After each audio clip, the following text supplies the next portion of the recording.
Hello, I am Guy Ruark, and this is Plunder Basics. This being my third video doing something, I thought a name would be useful. But let's get right into it. Today, I am going to be batch painting. Batch painting is a very useful technique with Blood and Plunder. You don't need hundreds of models in this game, but you need around, for 100-point games, around 20 at the most, kind of. I'm sure you can do a list with 30. And for 200-point games, or most ship battles, you're going to need around 30 to 40 models. And that is a lot to paint. So, it's not 4 guys, it's 40 guys. So batch painting, where you paint a lot of the same type of model at the same time, is very, very useful. So I have my warrior archers that I cleaned up. These two right here I gave muskets to. And then finding the same ones over here, these two have pistols. Even though they are armed differently, I'm going to be doing a lot of the basics on them.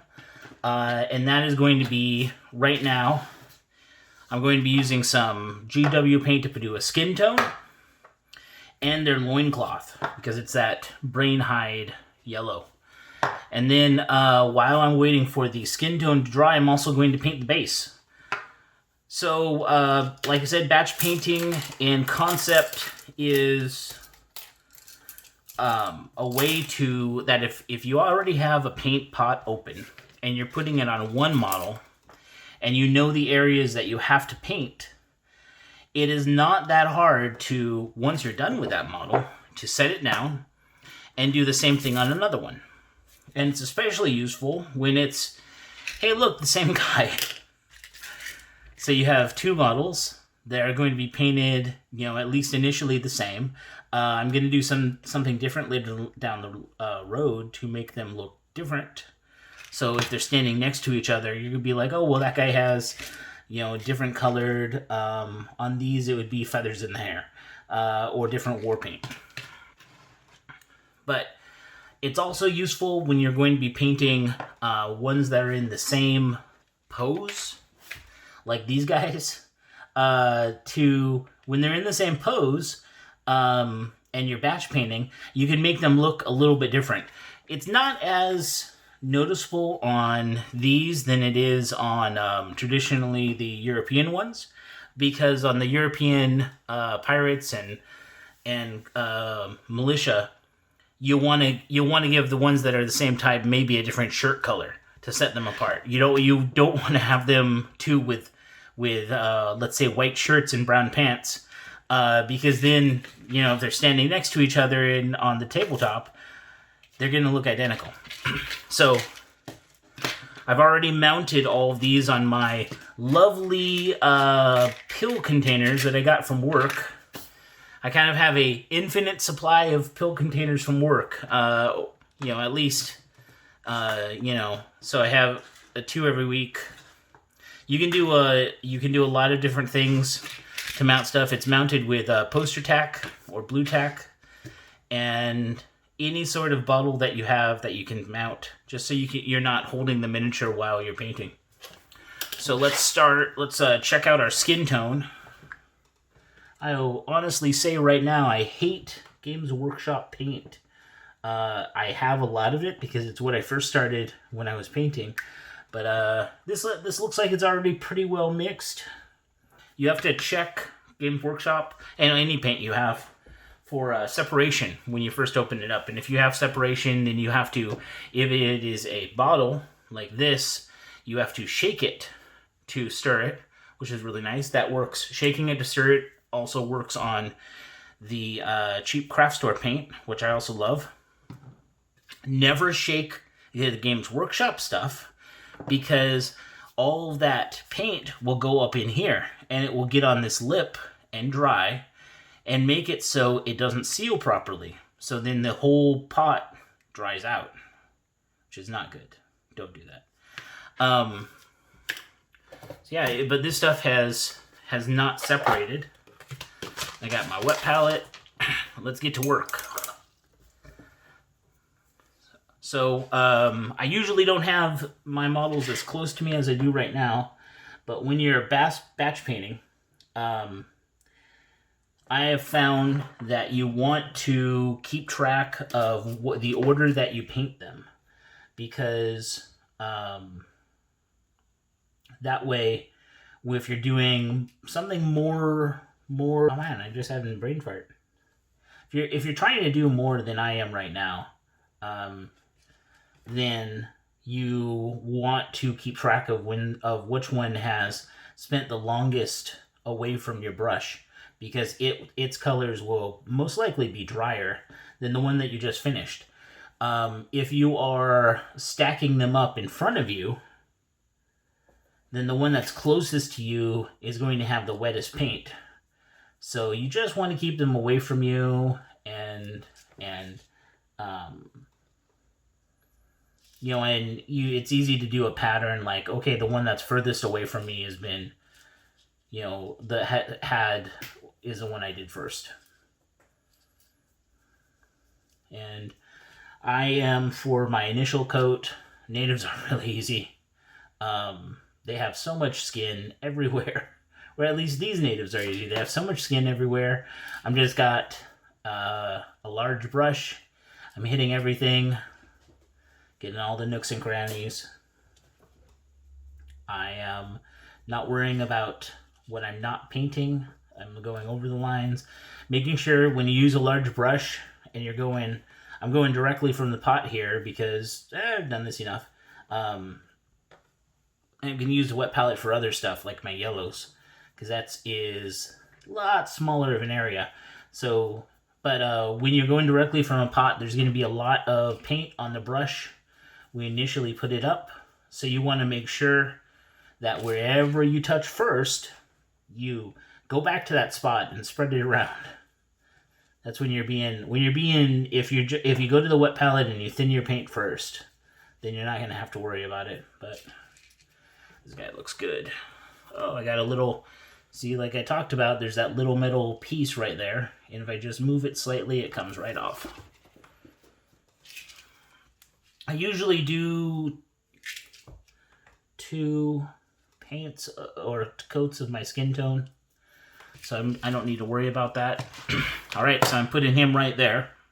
Actually, I put him right there. And the next one.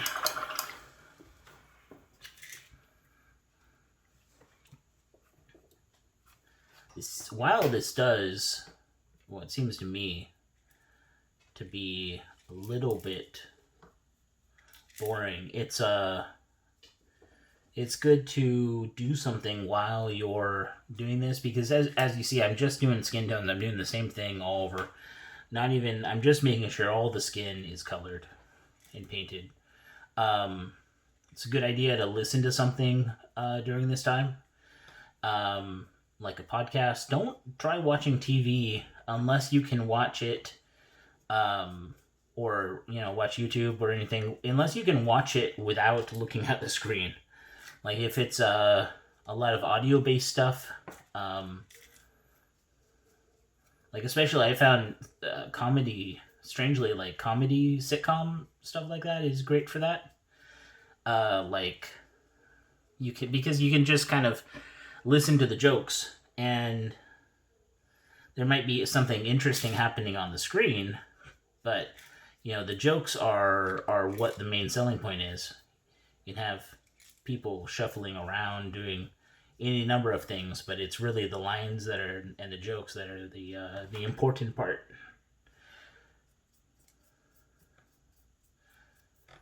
So thinning them out. As you probably, I'm noticing, you want to do a couple coats of this paint.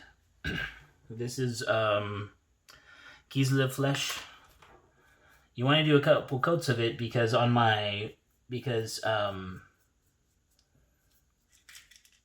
it is rather thin, and I'm thinning it down while just going over it too. So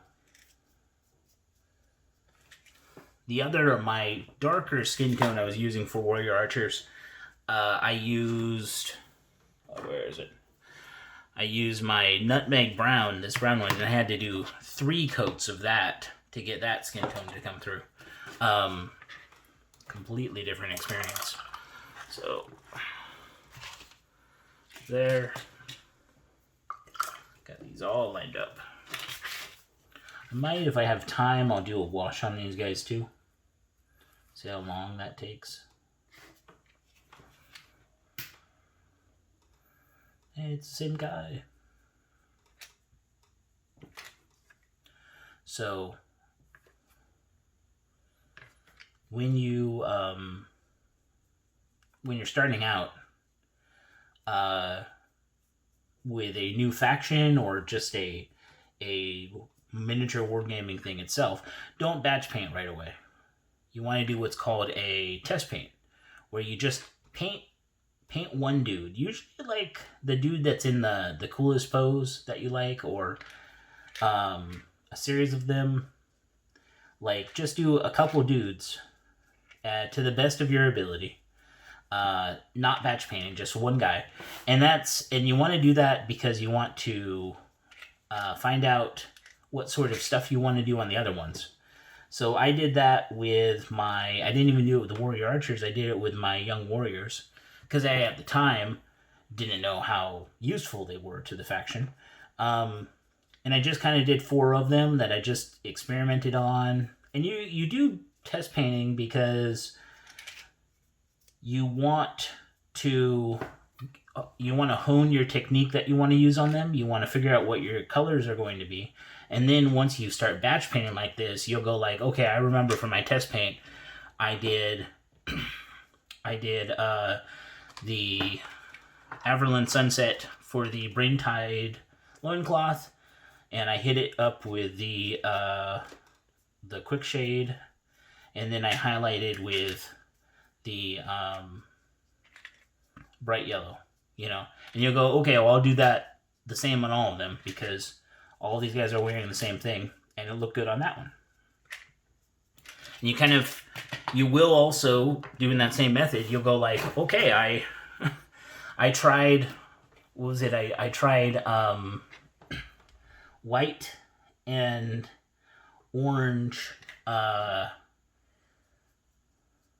This guy, the primer's a little thin. That's fine.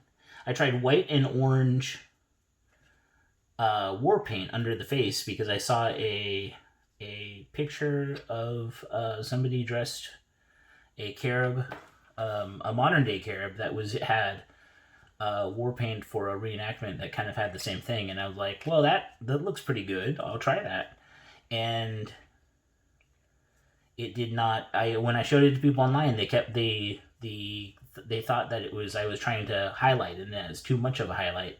So I've stuck to, on the other ones that I've done since then, I'm doing either white or red underneath the eyes, because then it doesn't look like I messed up on a highlight.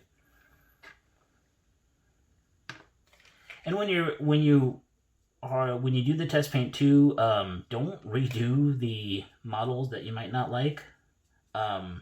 Keep them around, because honestly, they'll look fine next to your other ones. And unless you really don't like the colors, you can even use them as a character.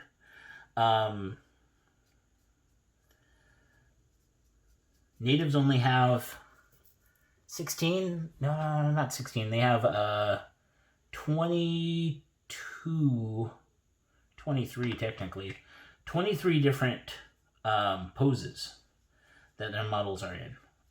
Because you have the Warrior Archers, you have the Young Warriors, you have Warrior Musketeers, and you have Warriors. And I guess if you count the Black Caribs, there's 24. And then you have the 3 special ones, including one of the release guys. So you need, and because some factions will just use all of those models, you need kind of like special different looking ones. And your test models are kind of the best case scenario for that.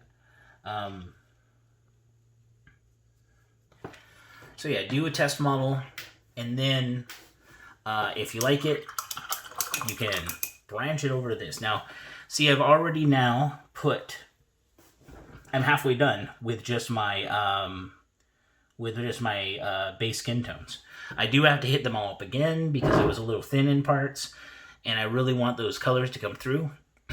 But halfway done with the skin tones in feels like 10 minutes. Maybe less. I'm drinking Winehards. It's a local Oregonian beer. Also, it is the cheap local beer. Although I love it. Like, it tastes a lot better than a lot of the other ones that are like Budweiser or whatnot. This is their Private Reserve. I used to love, when I lived with some roommates, buying a case of Private Reserve and letting them know, hey, this is my Private Reserve. Do not drink it. Those were times. I want to do a shout out to my family too. My brother Alex and Charles. Thank you guys for watching. And my sister Catherine. Hi to you and your new baby Sarah. I love you guys. All right. So going back to Blood and Plunder.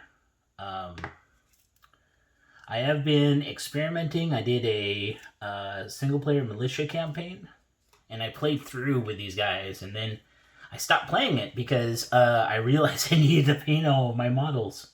I tried just a small campaign with just basically starting with 100 points, and I hit a couple. In the campaign, you can grow your force, so you don't just have what you started with. And I hit a couple of the events that made my force increase, and I didn't have the models for it except the in their unpainted state. So I had to put that on the. I had to put the brakes on that so I could paint these guys up. But I found in testing what I thought at first, which was that the inexperienced young warriors, they didn't seem that useful because they have a 6'8", 6'8", 6'6" inexperienced stat line.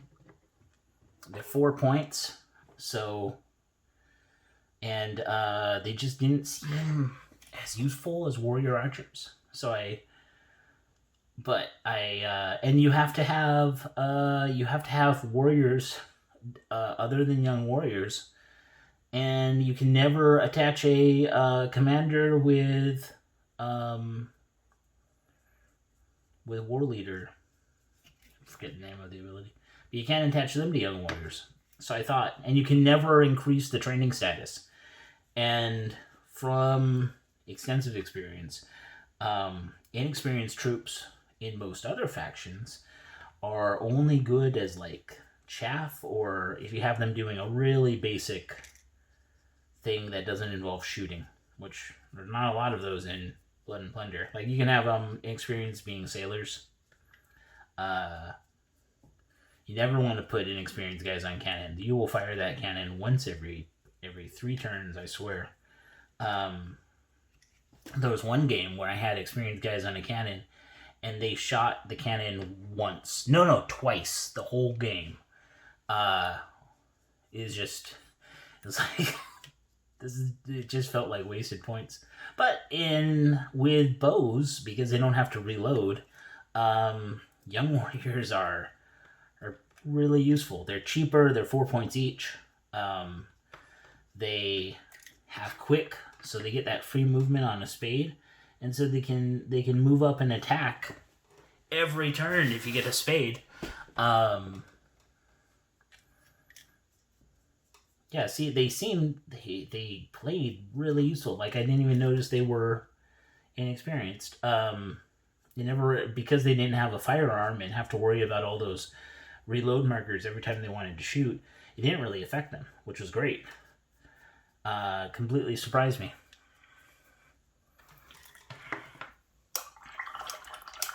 So now I have 8 paint-ins, and I probably got to get 8 more. Just so I have the options in list building. Unfortunately, Blood and Plunder is a game where you really need those lower cost models in your force to get your strike point up higher. Because if you don't, and you have a very low strike point, then you can kind of lose the game without even feeling like you're losing the game. That's especially hard on the factions that have a lot of 6-point models, because your opponent can sometimes like outnumber you 2-1, and then what do you do? It's really hard. And it kind of like when you have a smaller force like that, you can make it work, but it's sometimes not as fun of a game, because you have to be very cautious, advance slowly, cover your flanks, and just, you might not move more than 12 inches from your starting area over the course of the game, and most of the time with 6-point armies. It's a different game. It's fun sometimes to do that, but it's not what I want usually when I'm playing. I'm more of I like a larger group of guys to get my work done. If I am playing an elite faction like Chaucer's, I think it's pronounced Chaucer's, or even just French militia, French Caribbean militia, because the bulk of the force will be 5-point Marcel's des Caribes and 7-point Boucanet. But even then, you have those Boucanet that can get stuff done at extreme range, and you have your Marcel's des Caribes that they're 5 points each, but they're not 6 points each. So you can usually get to 32. 32 is, in a 200-point game, 32 is kind of the gold standard for model count, because then you have 8 models and for a strike point, which means you have to lose 16 and not have your opponent have your opponent get a strike point to do a strike test, which means, like, in most experience, like, unless something has gone terribly wrong, you are not going to have that happen.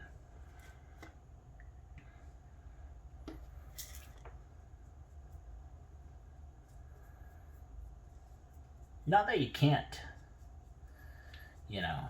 make it work with it. Like I said, you want to look at what your options are and kind of make the list based on the scenario you're expecting and how you want to play. I'm talking about tactics.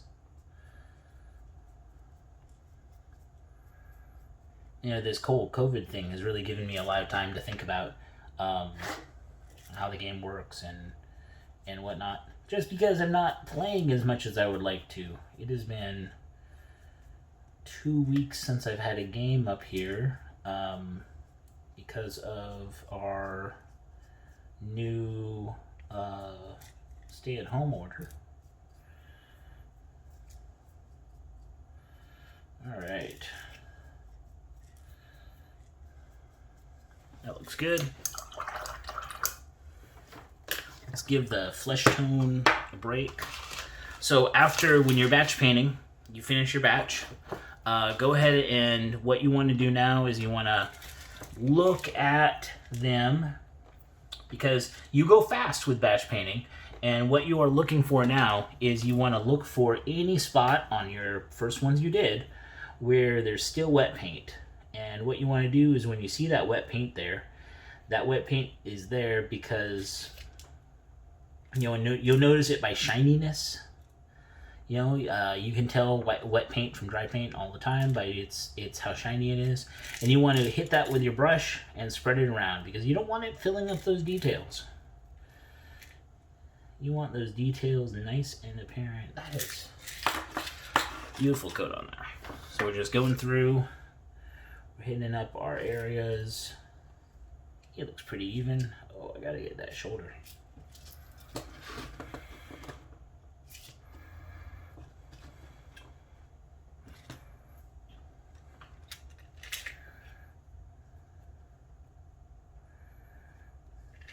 I did pretty good.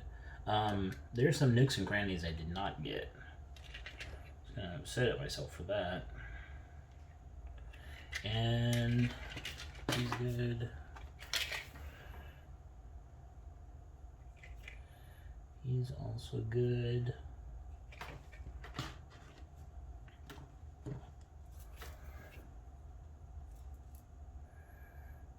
You also spend this time looking at the model and seeing any spots that you really missed. It happens. It happens, especially with moving fast. Oh, I got his butt. Looks like I should have cleaned that up a lot better too. And these are pretty fresh. Yeah, right there.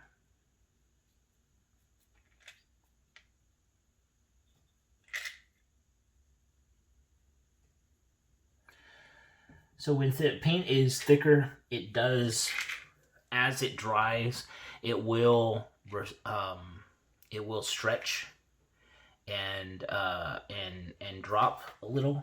But if you leave a big globule somewhere, like in a hole that, like on this guy, he had a little globule in his hole from the war club in his hands. If I left there, that would have been a paint membrane that was there. That would kind of like stretch. So, don't want that. And now we're back at the first one. It shouldn't be that extreme.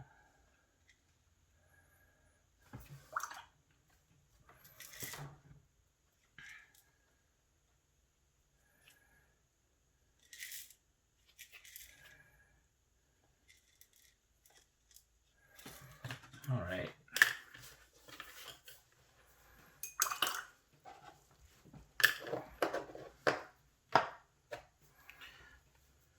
Okay, so let me check our time. Whew, half an hour to do 8 models. Wow.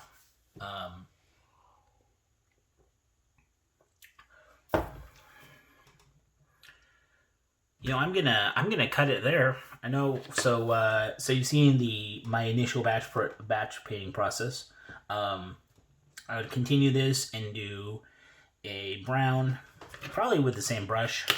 And then as I do my brain hide, I would switch to a smaller brush, like this one right here. Very nice. Still working with big brushes because it's so early in the paint process. I'm going to put a wash on them and then do a dry brush and then do highlights. So even going over the line a little bit, I'm going to hit that up later on. You can still use the big brush. Do whatever easiest for you. But this has been Guy Ruark here talking about painting some Blood and Plunder miniatures. You guys have a wonderful time, and hit up Blood and Pigment, our online site. I got some articles I've written on there. I have some more I'm working on. And check out our other videos.